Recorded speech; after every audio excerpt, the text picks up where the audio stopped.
দিয়েছে।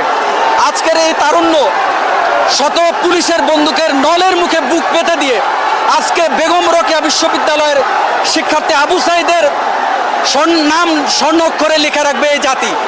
আজকের এই তারুণ্য শুধুমাত্র আবু সাঈদের জন্য নয়, শত শত শিক্ষার্থীর প্রাণের বিনিময়ে এই বিজয় চলে এসেছে। এই বিজয় হাতের মুঠোয় এখন।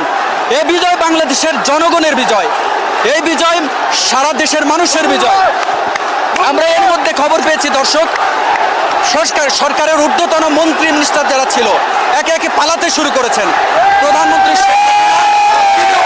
দেশ ছেড়ে গণভবন দখল হয়ে গিয়েছে। এই জনসমুদ্র গণভবনে এরই মধ্যে প্রবেশ করেছেন। আমরা দেখছি যে শত শত মানুষের রক্তের বিনিময়ে আজকের এই বিজয় উল্লাস, আজকের এই বিজয় শুধুমাত্র